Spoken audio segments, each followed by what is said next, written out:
El día de hoy les hablaré sobre la pérdida de la biodiversidad. La vida de los seres humanos y del planeta dependen de la variedad de especies animales y vegetales que conviven con nosotros. Esa diversidad biológica o biodiversidad nos proporciona medicina, materias primas, alimento y contribuyen de forma fundamental a la mitigación del calentamiento global mediante la absorción de gases de efecto invernadero.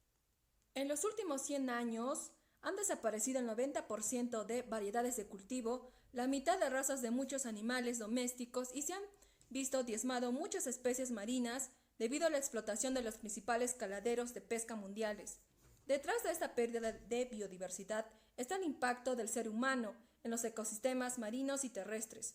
Pero ¿cuáles son las principales causas de esta pérdida de biodiversidad? En primer lugar tenemos el calentamiento global, que es el aumento de temperatura del planeta, que provoca que haya especies que desaparezcan o tengan que emigrar a zonas menos cálidas para poder sobrevivir. Un ejemplo de esto vendría a ser el oso polar, cuya población está siendo reducida de forma alarmante por la pérdida de hielo en las regiones polares. Luego tenemos la deforestación, agricultura y ganadería extensivas. La transformación del ecosistema muy ricos en biodiversidad, como las selvas, las grandes extensiones agrícolas y ganaderas, destruyen el hogar natural de miles de especies como animales y vegetales. Luego tenemos la sobreexplotación de recursos. Extraer recursos a una velocidad superior a la de su reposición o regeneración, dificultando la vida de las especies de esos animales o de esas plantas que están en ese lugar. Un ejemplo tenemos la sobrepesca o pesca pirata que agota los recursos pesqueros.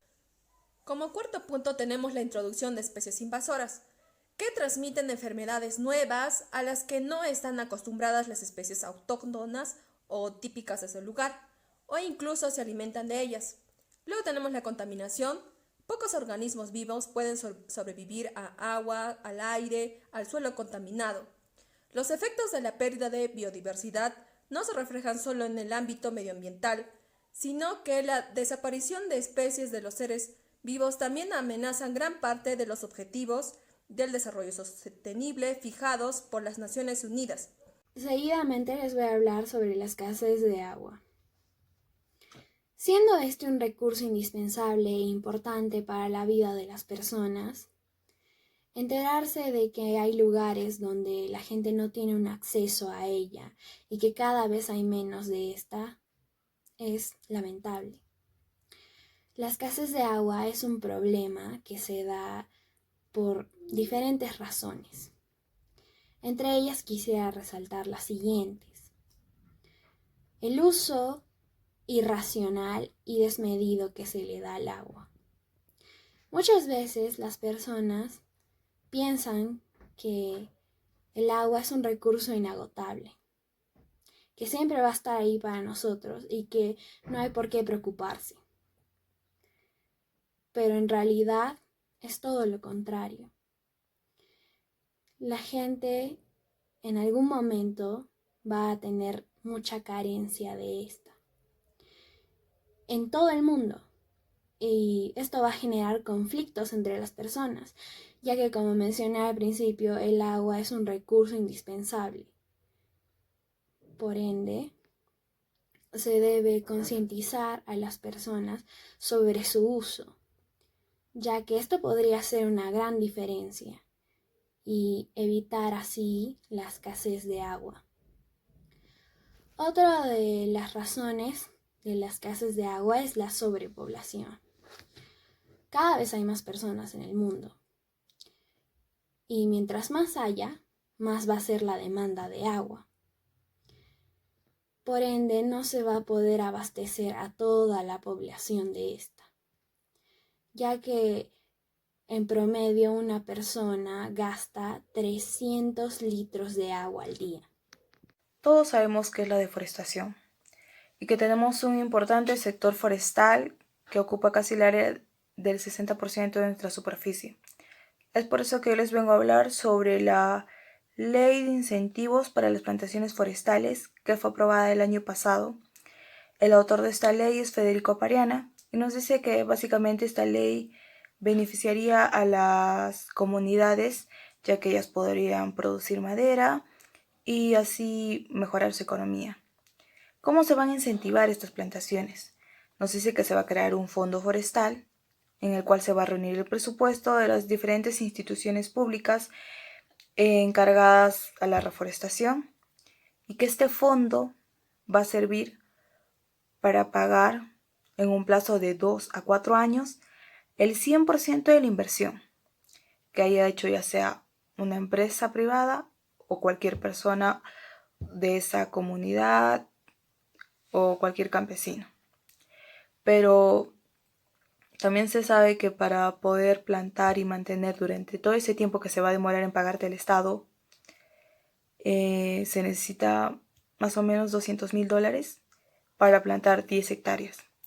Entonces, ¿qué ciudadano común podría acceder o tener este dinero para invertir? Es una pregunta que a criterio de cada uno.